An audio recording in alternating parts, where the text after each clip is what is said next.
A bola passou pelo pé do Flamengo para empatar várias vezes. Mas o Vasco podia ter definido, matado. Passou pelo do Vasco para fazer quarto gol também, né? Muito. Vamos entender isso. Quer dizer, eu acho que não há dúvida de que o Vasco foi melhor do que o Flamengo no cômputo geral. O primeiro tempo, então, que terminou 2-1, podia ter terminado 3 ou 4, porque o Flamengo, na verdade, não começou bem. O Flamengo achou um gol com 2 minutos. E a partir daí o Vasco tomou conta do jogo. O Vasco custou até a empatar, criou várias situações até empatar e depois fez o segundo gol. O Flamengo depois toma o gol logo no início do segundo tempo, numa jogada que para mim não foi pênalti, estava até revendo agora com mais calma. Acho que o Alessandro, depois de bater para fora, porque ele bate primeiro para fora, ele claramente deixa a perna esquerda para bater no Felipe que ia saindo e aproveita e cai. Mas, de qualquer maneira, seria injusto dizer que esse pênalti deu a vitória ao Vasco. Porque eu acho que o Vasco foi melhor do que o Flamengo a maior parte do jogo. O Vasco era um time... Você não acha injusto também dizer que esse pênalti não teve importância? Não, importância tem, Olino. Ele mudou completamente a cara do jogo naquele momento. Mais ou menos, porque o Cleberson fez aos 7 minutos ao segundo gol. Entendeu? Quer dizer, na verdade, voltou do intervalo 2-1 e com 7 minutos estava 3-2. Tá? Estamos vendo novamente o lance. Aqui, nessa câmera, até pode parecer mais que foi pênalti. Mas na câmera de trás, para mim, fica muito claro. Agora, o que eu acho também Porque na largada do segundo tempo, né, Olá? 2 minutos. É verdade, Lino, mas aos 7 o Cleberson faz o segundo gol. Já volta a estar 3-2. Se tivesse o Flamengo demorado muito a fazer o segundo gol, eu até concordaria contigo. Mas a verdade é que o Flamengo consegue fazer o segundo gol logo depois. Então, com 7 minutos, estava 3-2. Voltava a situação do final do primeiro tempo. 2-1, 3-2, a mesma coisa. Só que a diferença é que o Vasco é um time organizado. O Vasco é um time, quando pega a bola, sabia o que fazer. O Flamengo não. O Flamengo ficava jogando chutão para frente para o Ronaldinho Gaúcho, para tentar ver se o Ronaldinho Gaúcho arrumava alguma coisa. O Ronaldinho Gaúcho, tirando 2 ou 3 passos, como de hábito, não conseguiu decidir. Nas jogadas importantes, ele não decidiu. Nas 2 vezes que teve na cara do gol, numa ele tentou bater de lado, a bola saiu, e na terceira ele correu com as perninhas presas e não chegou a tempo de dar o carrinho, que era para empurrar a bola para o gol. Então, na verdade, é injusto dizer que o Vasco não mereceu a vitória. O Vasco foi melhor que o Flamengo. Agora, acho que não foi pênalti. A minha grande dúvida agora é em relação ao que acontece com o Flamengo.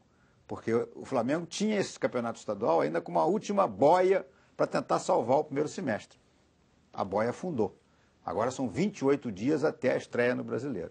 E vai estrear com esse time, com esse técnico, com esse craque, que é o Ronaldinho Gaúcho, que custa 1.300.000 por mês. Essas são todas perguntas que nós vamos ver quais vão ser as respostas nas próximas semanas.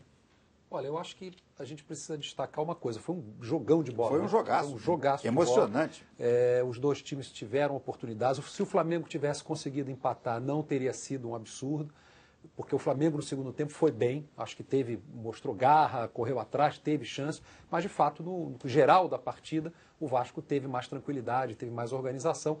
Sofreu um gol no início, tinha acontecido na final da Taça Guanabara com o Fluminense, o Vasco se desestruturou. Contra o próprio Flamengo também. Contra o próprio Flamengo. O gol do Wagner Love também, o jogo que o Vasco ganha por 2-1 na semifinal, o Wagner Love faz um gol também nos primeiros 5 minutos. Não, mas eu estava dizendo que contra o Fluminense o Vasco se desestruturou, acabou sofrendo mais 2 gols. E agora não, teve calma, aprendeu a lição e é um time muito organizado. O Ronaldinho Gaúcho, assim, essa história da noite, das baladas, você vê...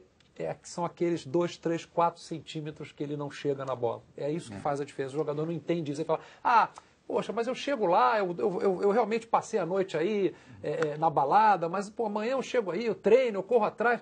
Aí naquela bola que ele tem que chegar, que em qualquer fase boa do Ronaldinho, ele chegaria meio metro na frente daquela bola, empurraria para dentro do gol, ele estica a perna e não consegue.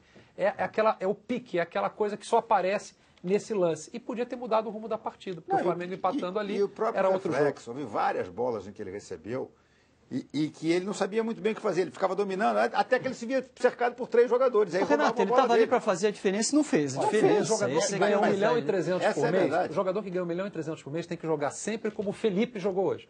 O Felipe, se ele joga, porque o Felipe também não joga sempre assim. Mas se o Felipe jogasse sempre assim, aí olha, esse é um jogador que desequilibra o jogo.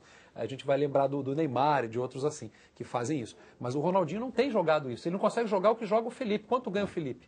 Deve ser 20% do que ganha o Ronaldinho. Na verdade, o Ronaldinho desequilibrou um jogo no Flamengo até hoje, que foi Flamengo e Santos. Flamengo e Santos. É o único jogo em que você, assim, essa foi uma atuação digna de um jogador que ganha esse salário. Fora isso, ele jogou bem em outros jogos, inegavelmente, jogou. Mas não no nível do salário que ele ganha. Essa é a verdade. Renato, você fez duas perguntas que eu vou arriscar pedir as respostas para você. Você acha que... Mas eu fiz a pergunta, você já quer a resposta? Não. A tua resposta só pode vir em tom de opinião, senão não, né? O que você acha? Ronaldinho fica? Joel Santana fica? Que futuro eles têm no Flamengo? Eu acho que não. Eu acho que não. Agora, as coisas lá no Flamengo, elas mudam muito, né? A presidente Patrícia Amorim disse no meio da semana, numa entrevista inclusive ao Arena Sport TV, que o Flamengo não devia salário a ninguém.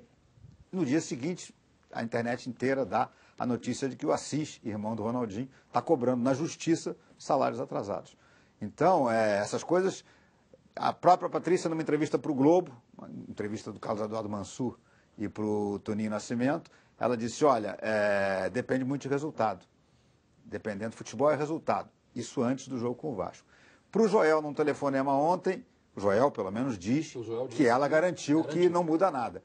Então, não dá para cravar nada. A sensação que eu tenho, por todo o clima que eu conheço do Flamengo, por todas as pessoas com quem eu converso normalmente, é que a tendência é de mudança. Tanto do Joel como da situação do Ronaldinho. Ainda mais agora com essa história de justiça, de cobrar salário na justiça, tá? Eu acho que a coisa vai caminhar para um divórcio, sim.